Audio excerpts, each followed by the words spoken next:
Welcome to Destination Travelers. My name is Sean the Sightseer, and in this video, I am going to be showing y'all a very quick trip to Orlando, Florida, and my journey there and back. So let's go ahead and get started. All right, so this was Sheba's first long road trip, and there's Dad. Thank you for driving, Dad. Thank you, sincerely, thank you. I wanted to, but I do believe I had gotten like less than 3 hours of sleep from work. So we had to drive about 6 hours to the airport because that was the closest one that was at a decent price. And Sheba, she tagged along. Dad was going to go hang out with the fam, so it was just my trip. So thank you, Dad. Back to the flight. So my flight got delayed, and we didn't have to leave as early as we did. But by the time I got on the flight and everything, I flew with Spirit. Say what you will, it is what it is. I had the insurance and everything like that. I just found it funny that the plane wing had Howdy on it because it was a flight from Texas to Orlando.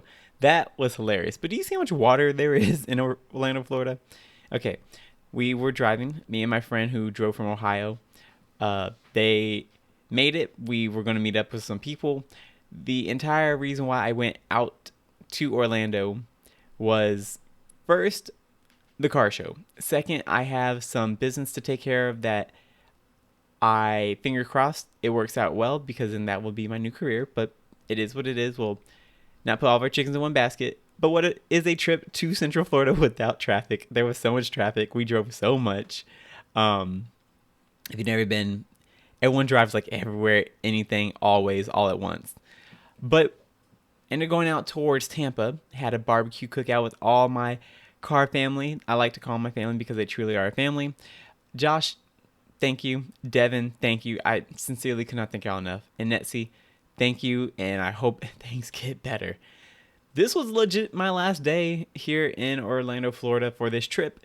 We ended up going to Old Town. If you've never been, it's essentially a whole community-esque town shopette thing with all these old-timey feels and whatnot. They're modernized, but they have old things there. Anyways, we went to A&W. This was legitimately a few hours before my flight was going to take off back to Texas. If you've never been to A&W, they have some pretty schmactacular floats, if I do say so myself. The aesthetic, very nice. I wish the jukebox was working, but they didn't have it. They do have the mugs, but I already have this year's mug from another A&W that I found randomly in the middle of Oklahoma. Forgot the bear's name. I just thought it was cool that he was right next to a jukebox. The jukebox was only aesthetics. It was not working. Again, I'm sad. But Old Town does have its own aesthetics. The chair from the trucks and stuff like that to the brick lining, everything like that for the road. If you follow me on social media, I had roomed with a chunker of a cat. He slimmed down a few pounds. His name was Milo. And him, his mother, and Roy ended up going towards New York. So I just saw all these magnets out of them, and I just loved it because they were all just really, really cool magnets. I thought they were pretty funny. I captured this was at Old Town. I did not know this was here. It's a wall of nothing but hubcaps. Various hubcaps, and I think there are repetitions of them. But I captured a few of these because the shots, the composition, the aesthetic, the backdrop, it just looks so nice. It was different. It was cool. I liked it. This was a car that they had on display.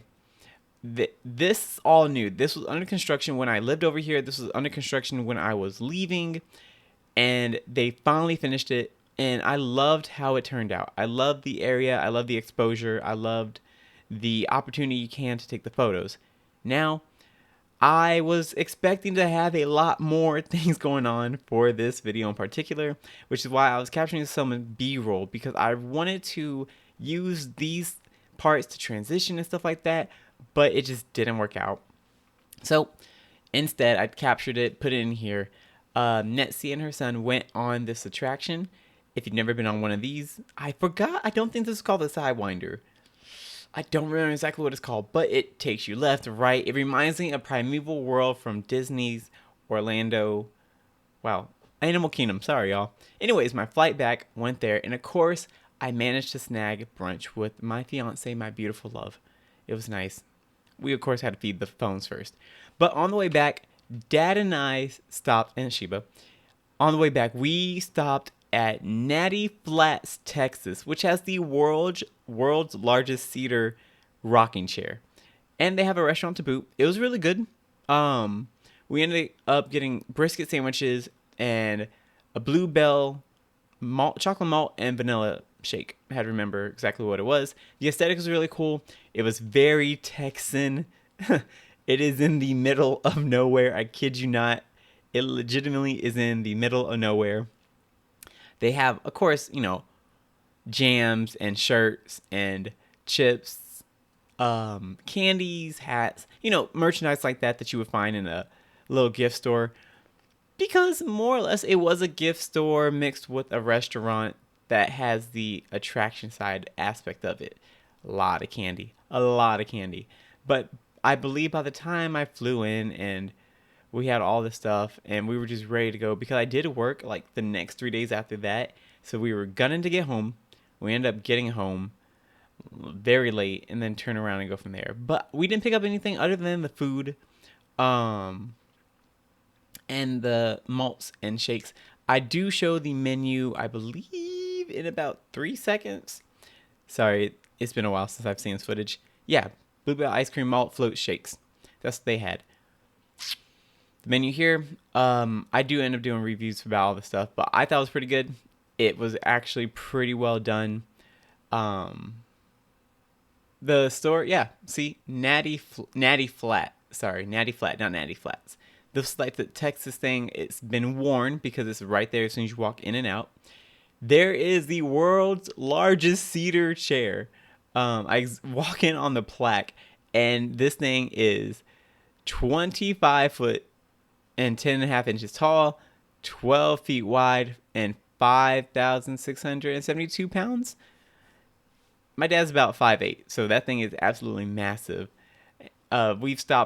We've never stopped here, but we've driven past this hundreds of times. Inside was the store next to it. We didn't go too far because there was a bathtub made out of wood that they used to have, but it was gone. That is the Baker's Hotel right there to your right. It is under construction. They are doing a huge renovation. I am very excited to see it up and running. If you want more information about it, I'll put a description. But yeah, now we're back here. That was pretty much it for the trip. It was a very short trip that had a lot of obstacles in the way. My next trip, I'll be honest, it will be a while before my next trip. Yeah. So thank you so much for watching. I know this one's a lot shorter than my other videos and not as much content. So thank you for sticking around. My other channels will probably show up somewhere on the sides. I have to edit them in. But my main focus is Agent Double Sonic. I do art videos and everything like that. I create different pieces of work. I do commissions that I'm still working on. Agent Double Sonic BTS is behind the scenes. That's where I post like unboxing videos. I post all the behind the scenes stuff for all my art stuff. Maybe some of these things, I don't know, because there's not a lot of content to do behind the scenes for this channel. That's pretty much it. I don't know when my next trip is going to be. I want to say maybe if things work out in a miraculous way in a month and a half. But if not, then I will see y'all later. Remember, enjoy your travels. It's not about the destination. It's about the journey there. Peace, love, and hot sauce. And thanks for watching.